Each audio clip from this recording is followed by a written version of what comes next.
అందరికీ జై భవానీలు, శుభయోదం. భవానీలు మనం ఉదయం లేచి తొందరగా చీకటంతుండగే దీపము ధూపము ఏదైనా నైవేద్యం మనం పెట్టుకోవాల్సి ఉంటుంది. నైవేద్యం అంతే తొందరగా తయారవ్వదు. ఏదైనా అమ్మకు నచ్చిన నైవేద్యం అంతే మనం తొందరగా చేయలేము. కాబట్టి అన్నము పప్పుచారు కంపల్సరిగా ఇంట్లో ఉన్న భవానీలు పనులకి వెళ్తారు కాబట్టి వాళ్ళ గురించి తొందరగా ఆ రెండు ఐటెంలు తొందరగా తయారు చేస్తాం. కాబట్టి ముందుకల అన్నము ముందుకల పప్పుచారు తీసేసి అలాగే నైవేద్యం పెట్టండి. తర్వాత పనికి భవానీలు వెళ్ళిపోయిన తర్వాత మనం నింపాదిగా తాపీగా అమ్మకు నచ్చిన నైవేద్యం మనం మూల పెట్టుకుందాము. అంతవరకు అయ్యో తొందర లేచినాం కానీ పెట్టలేదని ఏం బాధపడకండి. ఎందుకంటే అన్నీ ఒకసారి అవ్వాలంటే ఒక్కలము సింపుల్గా ఉన్నోళ్ళు తొందర చేయాలంటే చేయలేము. నలుగురు ఉన్నది వేరే, ఉన్నది వేరే. నలుగురుంటే 4 కుండలు వండాలా, ఒకరితో ఒక్క కుండ వండాలి. కానీ వంట గురించి కాదు, నలుగురుంటే 4 పనులు చేసుకుంటారు, అంతా గబగబా అవుతుంది. ఒక్కలుంటే సింపుల్గా అవుతుంది. కాబట్టి ఏమనుకోకండి. ఇంకొక మాట, ఒక్కలున్నది తొందరగా అవుతుంది, నలుగురుంది కూడా అవ్వదు. ఎందుకంటే నువ్వు ఇచ్చేంతటికి తెల్లారిపోతుంది. కాబట్టి నైవేద్యంకి ఏం బాధపడకండి. కడిది ఇది ఫస్ట్ తయారవుతుంది కంపల్సరిగా. భవానీలకి క్యారేజీలు ఉండాలి కాబట్టి తయారవుతుంది. అందుకోసమే ఆ నైవేద్యమే అమ్మకి ఇష్టం, అది కూడా పెట్టండి. సరే భవానీలు, ఇంకొకటి భవానీలు మనం మాల వేసుకొని మాల ధరిస్తేనే అమ్మ మన పై మీదకి వస్తుందని అనుకోకండి. అలాగా వచ్చిన వాళ్ళు కొంతమంది ఉన్నారు. తర్వాత బండారుల తల్లికి నా శిర్షి మంచి వందనాలు.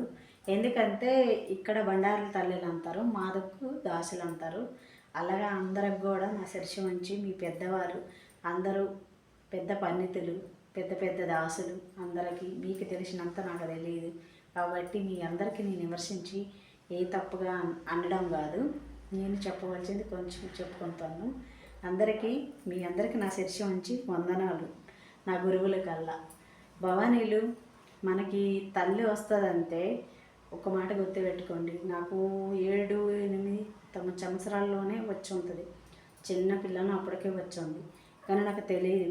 కానీ ఫంక్షన్లు, అదే చనిపోయిన ఫంక్షన్లు, మళ్ళీ కానుపైన ఫంక్షన్లు బారశాలలో ఉంటాయి కదా, మళ్ళీ హాస్పిటల్లో ఎవరు ఉంటే వెళ్ళడం, ఇంటర్వ్యూ ఏవి జరిగినా నాకు నచ్చేవి కాదు, నాకు తెలిసేది కాదు. ఏమో అనుకుండేదాన్ని. అలాగ తెలిసినవి కూడా అప్పుడు కూడా పట్టించుకోలేదు. ఏమో నాకేం తెలియదు అనుకున్నాను. పెళ్ళైనాక పిల్లలు ఒక 5 సంవత్సరాలు 4 సంవత్సరాల పిల్లలు అప్పుడు పేరు మీదకి వచ్చినాక ఇంకా నన్ను బాధలు పెట్టింది. నన్ను కోళ్ళు వచ్చేయి పీటకం ఇస్తాను అవి ఇవి ఏం చేసింది. కానీ ఇంతవరకు నేనేం చేసుకోలేదు భవానీలు. తర్వాత ఒక మాట, అమ్మ వచ్చిందంటే కేవలం మనకు తెలిసిపోద్ది. ఎలాగో తెలుసా, అబద్ధం 10 మందిని మోసం చేయడం అమ్మవారిలో ఉండదు. అమ్మవారు వచ్చిందని అమ్మవారి పేరు పెట్టి మోసం చేయడం చాలా తప్పు. మనవరికి మనము అలాగా ఆ తల్లికి మనం అలాగా దాసర్కం అయిపోలే. కానీ 10 మందిని మోసం చేయడం చాలా తప్పండి. ఎవరైనా సరే కొత్తగా వచ్చిన వాళ్ళు 10 మంది 10 మాటలు అంటారు. వీళ్ళకి ఏం దేవుడు అది ఇది అనేసి. మోసం చేసిన వాళ్ళు వేరేగా ఉంటారు. మోసం చేసిన వాళ్ళు ఎలాగంటే పెద్దవాళ్ళు అయిపోవాలని ఆటి పేరు వీటి పేరు పెట్టి డబ్బులు గుంజుకోవడం. మన వరకు మనల్ని మంచి చేయమని వచ్చే వాళ్ళకి మంచి చేయండి. కానీ వాళ్ళు ఇచ్చే ప్రతిఫలమని ఆశించకండి. ఎంత ఇస్తే అంత తీసుకోండి. ఎందుకంటే ఆ తల్లికి కూడా మనము కూడా అన్ని నైవేద్యాలు అన్నీ కొనిపెట్టుకొని అన్ని సేవలు చేసుకోవాలి. కాబట్టి మన సేవ వరకు పనికొచ్చిన వరకు తీసుకోండి. తర్వాత ఇంకా ఇల్లు బయలుదేరి సేవలు ఉంటాయి, బాగు చేయడాలు ఉంటాయి, మంచి కార్యక్రమాలు ఉంటాయి. అల్టీటికి తప్పులేదు. మనము మన ప్రాణాలను తెగించి వాళ్ళ ఇంటికి వెళ్ళి వాళ్ళని బతికించి వాళ్ళని ఎంత దిష్టి తీసి అన్నీ చేస్తారు. కాబట్టి వాటికి తీసుకోవడం తప్పలేదు. కానీ మన ఇంటికి వచ్చి ఆపదల్లో ఆదుకోండి. మనం ఇలా ఉన్నాము, మాకు ఇంత ఆపద వచ్చింది అనే వాళ్ళకి ఆదుకోండి. కానీ డిమాండ్ చేసి అంత ఇంత ఇవ్వండి అని పేదవాళ్ళు కూడా ఉంటారు. పేదరికము ఒక పూట తిన్నోళ్ళు ఉంటారు భవానీలు. అల్టోళ్ళు చాలా బాధపడతారు. అల్టోళ్ళ కోసమైనా మనము ఆ తల్లిని ధ్యానించుకోవాలి. కానీ ఒకరికి బాధ పెట్టకూడదు. రూపాయి వచ్చినా చాలు, ఎంత ఎంత ఇచ్చినా అంతే చాలు, ఇంత ఇవ్వండి అని మనం మనసులో కూడా కోరిక ఉండకూడదు, బయటికి కూడా మనం డిమాండ్ చేసుకోకూడదు. ఎందుకంటే నేను ఇంకా పీఠకం తల్లి ఇచ్చింది కానీ నేను కూర్చోలేదు. నా వరకు, నా ఫ్యామిలీ వరకు ఎవ్వరో అబ్బా ఇంత ఆపతల్లో ఉన్నాను తల్లి అని వచ్చే వాళ్ళకి నేను కంపల్సరీగా నేను ఆదుకుంటాను కూడా. పీఠకం ఇచ్చేది నేను కూర్చోలేదు. ఎందుకంటే ఒక పాప ఒక బాబు భవానీలు ఇద్దరు ఉన్నారు. ఇద్దరు భవానీలు ఉన్నప్పుడు భవానీ పిక్చర్లో కొంచెం అబ్బాయి భవానీ కొంచెం పిక్చర్లో పైకి వెళ్ళాలా, అమ్మాయి భవానికి కొన్ని 2 అక్షింతలు పడాలి కదా. మ్యారేజ్ అయినాకే పీఠకం నేను తీసుకుంటానని మనస్ఫూర్తిగా అనుకున్న భవానీలు. ఎందుకంటే అమ్మాయి ఇంట్లో ఉంటుండగా పీఠకం తీసుకుంటే మనం బయటికి వెళ్ళవలసి వచ్చేటప్పుడు అమ్మాయికి ఇబ్బంది అవుతుంది, అబ్బాయికి ఇబ్బంది అవుతుంది. అలాగని నేను పీఠకం ఆపినా సరే భవానీలు ఆ తల్లి నన్ను ఆగలేదు. చూడండి భవానీలు, చూసారు కదా, ఇవ్వండి చూసారా, ఇవన్నీ జట్లే భవానీలు. ఇదివరకు అబ్బాయి కేలాద్రి తల్లి గుడికాడికి వెళ్ళాం, అమ్మమ్మ దర్శనం తీసుకున్నాం. అబ్బాయి కొప్పు తీసుకోండు, భవానీ తీసుకోండు, అమ్మాయి అయితే తీసుకోలేదు. నేనైతే రైలు చేస్తాను కదా, అబ్బో నాకు కొప్పు లేకపోతే అసలే లేదనేసి నేను ఇది అవ్వలేదు. కాబట్టి కొంచెం ఇలాగే మామూలుగా వేసింది భవాని. 3 సార్లు 4 సార్లు వేస్తే నేనేమనుకోను, నాకు తెలియలేదు. అనుకొని మొత్తం దువ్వేసి పాడేసినాను. అలాగే వేసి అనుకోకుండా ఈ మాలధారణం కూడా నాకు నేను ఎప్పుడు అనుకోకుండా ఇది వేపించి మళ్ళీ మొదలుపెట్టింది. ఇంత పొరపాటు ఎవరు తెచ్చుకోకండి భవానీలు. ఎవరైనా కొత్తగా వచ్చిందనుకో మన ఆ తల్లిని చీకరించండి, తొలగించకండి. ఎందుకంటే ఆ తల్లి వేసిన శిక్షలు తర్వాత భరించలేము. ఈ 2 నెలలు 3 నెలలు అయింది మేము కొండకెళ్ళి వచ్చి. కనీసం అబ్బాయి అసలు ఆ భవానీ కష్టపడుతుంటే కానీ ఇంట్లో గొప్ప ఇబ్బందులకి ఎదుర్కొన్నాము. అలాగే కాబట్టి ఎవరు కూడా ఈ పొరపాటు చేసి ఆ ఇబ్బందులు, ఆ తల్లి ఇబ్బందులు, ఆ తల్లి పెట్టే బాధల్ని ఎదుర్కోకండి. ఎవరి పే మీదకి వచ్చినా సరే స్వీకరించండి. అమ్మను మట్టుగా తొలగించకండి. తొలగించినే మీకు వగ్గదు. మీరు కొలుసుకున్న కొన్ని రోజులు శిక్షలు పెట్టిన తర్వాతే చూస్తుంది. ఇప్పటికీ మేము ఆ తల్లికి కొలుస్తున్నాం కానీ శిక్షలు పడుతూనే ఉన్నాము. ఆ తల్లి కరుణ ఏ రోజు మా పట్ల ఉంటుందో చెప్పలేము. కానీ మాకు కలిగింది, మాకు తోసింది ఆ తల్లికి పెట్టుకొని నేను ఇంట్లో చెప్తున్నాను కదా, ఇంట్లో ఉంటాను. ఆ తల్లి కోసమే నేను ధ్యానించుకుంటాను. ఈ 9 రోజులే ధ్యానించడం కాదు భవానీలు, ప్రతి శుక్రవారం కూడా అమ్మంతే నాకు చాలా ఇష్టం. అమ్మని కలుసుకొని, అమ్మ నా పే మీదకి వచ్చింది కాబట్టి కంపల్సరీ తప్పదు కదా. అందుకోసమే శుక్రవారం, మంగళవారం, ఆదివారం నాకు ప్రత్యేకంగా ఒక రోజులో భవానీలు. ఎవరికి పొరపాటున ఏ భవానీలకి పే మీదకి వచ్చిన భవానీలు ఇంట్లో వాళ్ళు కొంతమంది ఒక్కొక్కసారి ఒప్పుకోరు. బయట వాళ్ళు కూడా ఎన్నో మాటలు అంటారు. వాళ్ళ మాటలకి వీళ్ళ మాటలకి ఏం పట్టించుకోకుండా భవానీలు. నాకు నిజ రూపము నేను పట్టించుకోకుండా వగ్గాను భవానీలు.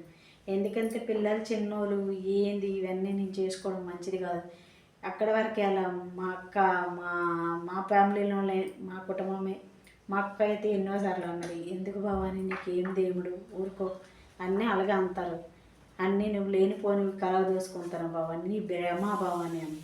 ఇది భ్రమ ఏముండదు కదా భవానీలు. చూసారా ఇది జట భవానీ. ఇవన్నీ కూడా అది మనకి అర్థం బాగా చేస్తుంది. బాగా అమ్మని మనం గుర్తించుకోలేక మనకు ఈ రూపాన్ని గుర్తుపెడుతుంది.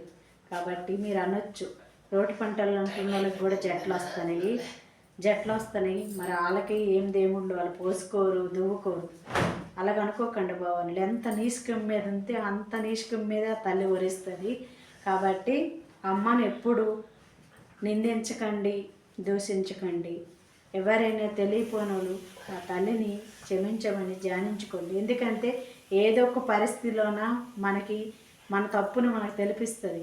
భవానీలు మీకు వచ్చేవారికి ఎవ్వరు కూడా తొలగించకండి. ఆ తల్లిని కలుసుకోండి.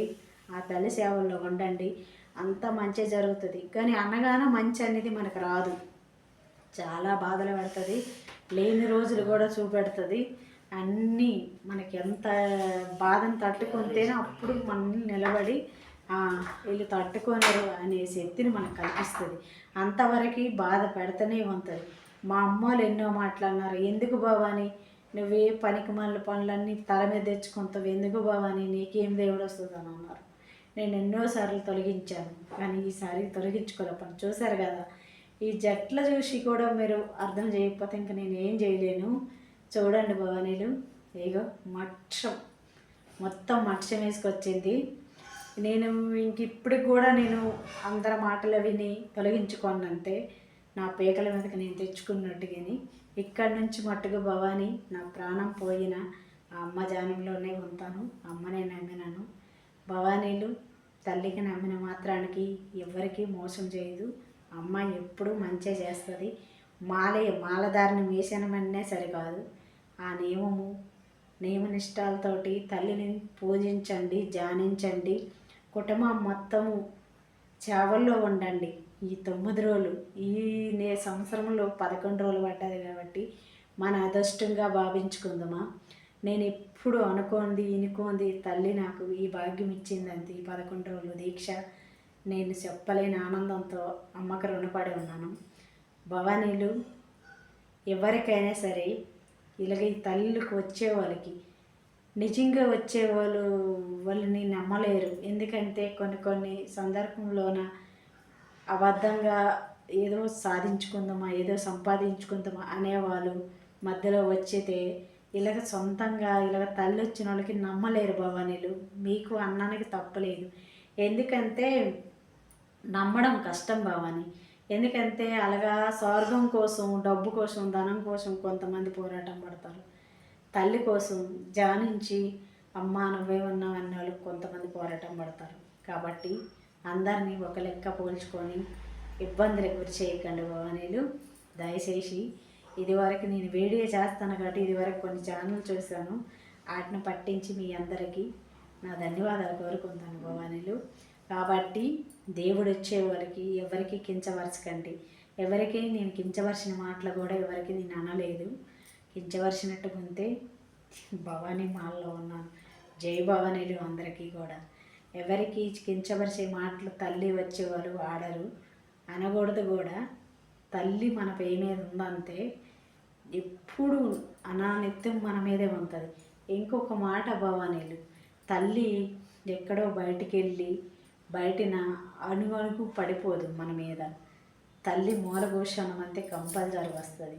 అదే ఇంకొకరింటికి వెళ్ళి మనం పూజ, అదే వాళ్ళకి తగ్గాలని బాగా ఆరోగ్యం చెడిపోయి ఏదో దుష్టి శక్తులు వాళ్ళకి ఆకరించి బాధలు పడే వాళ్ళకి కొంతమంది బండారుల తల్లిని వెళ్ళి పూజించి వాళ్ళని మంచి చేస్తారు, అప్పుడు వస్తుంది. అంతేగాని ఎక్కడ పడితే అక్కడ రానానికి ఇది కాదు. మళ్ళీ ఇంకొక విషయం, అమ్మని ఎక్కువగా మాటలాడి పనికిరాని మాటలు ఎక్కువ ఆడినారంటే కంపల్సరీగా అమ్మ అక్కడ రాదు. కానీ మనకి చూపెట్టే ప్రదేశం చూపెడతాడు. అప్పుడు అర్థం వస్తుంది, అమ్మ నాయన ఇలా జరిగిందా అని అర్థం బాగా చూపెడుతుంది. గుర్తుపెట్టుకోండి. అలాగని పొరపాటుగా ఎవరికి మాట తెలియకపోతే తెలుసుకొని ఒక బుక్కున ఒక మాట అనుకుంటే మంచిది. సరే భవానీలు, ఎవరైనా తెలియక తప్పులు చేస్తే నేను తెలియజేసినాను తెలిసి చేసినాను. చూశారు కదా, ఈ తప్పు నేను చేసే పొరపాటు మీరు చేయకండి భవానీలు. నాకు ఎంతమంది అంటే నేను కూడా నిజమే ఎంతమంది అంటారు కదా, అనేసి నేను పట్టించుకోలేదు భవానీలు. కాబట్టి ఈ రోజుకి నాకు ఫుల్గా ఈ శిక్షని వేసింది. తప్పదు. అమ్మ ధ్యానించుకొని ఆ అమ్మలోనే నేను నీలం అయిపోవాలని మనస్ఫూర్తిగా కోరుకుంటాను. సరే భవానీలు, జై భవానీలు.